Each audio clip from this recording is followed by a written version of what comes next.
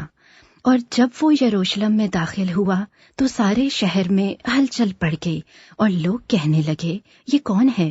بھیڑ کے لوگوں نے کہا، یہ گلیل کے ناصرت کا نبی یسوع ہے۔ مسیح یسوع گھوڑے پر جنگجو سپہ سالار بن کر نہیں بلکہ صلح و سلامتی کا شہزادہ بن کر اور جوان گدھے پر بیٹھ کر یروشلم میں داخل ہوا، کیونکہ گھوڑا، رتھ اور کمان جنگ کی نشانی ہے۔ لوگ اس غلط فہمی میں تھے کہ مسیح گھوڑے پر بیٹھے ہاتھ میں تلوار اٹھائے انہیں رومیوں کے چنگل سے آزاد کرے گا، مگر مسیح نے استقبال کرنے والوں کو واضح پیغام دیا کہ وہ جنگ کا نہیں بلکہ نجات، خوشی اور صلح کا مژدہ دینے دنیا میں آیا ہے۔ اور مسیح نے صلیب پر اپنی جان کا فدیہ دے کر گناہگار انسان کو یہ بیش قیمت موقع فراہم کیا کہ وہ حلیم و فروتن بن کر خدا کے سامنے جھک جائے، اپنے گناہوں کا اقرار کرے اور توبہ اور معافی مانگے، تو وہ یقیناً اپنے بیٹے مسیح یسوع کے وسیلے، جو راست باز و صادق ہے اور جس کے ہاتھ میں نجات ہے، ایمان سے راست باز ٹھہرا کر صلح کرے گا اور خدا کے فضل اور جلال میں داخل کرے گا۔ پاک الہامی کلام میں لکھا ہے، بس جب ہم ایمان سے راست باز ٹھہرے تو خدا کے ساتھ خداوند یسوع مسیح کے وسیلے سے صلح رکھیں، جس کے وسیلے سے ایمان کے سبب سے اس فضل تک ہماری رسائی بھی ہوئی جس پر قائم ہیں، اور خدا کے جلال کی امید پر فخر کریں۔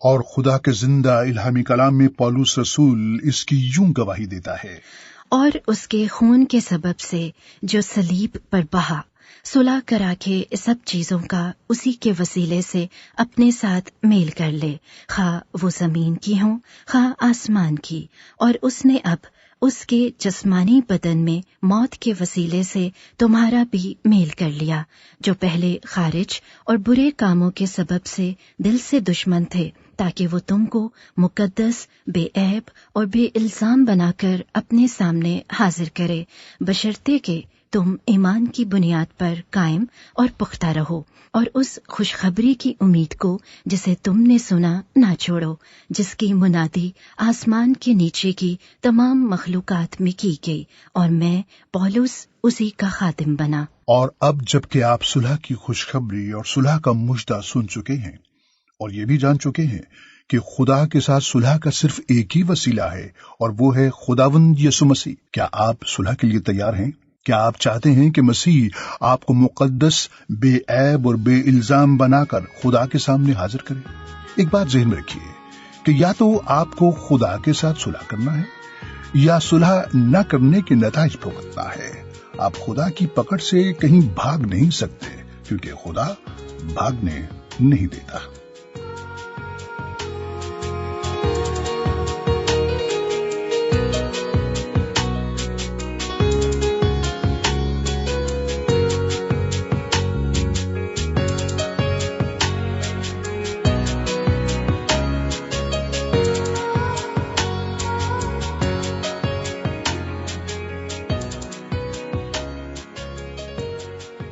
جی ہاں، خدا بھاگنے نہیں دیتا۔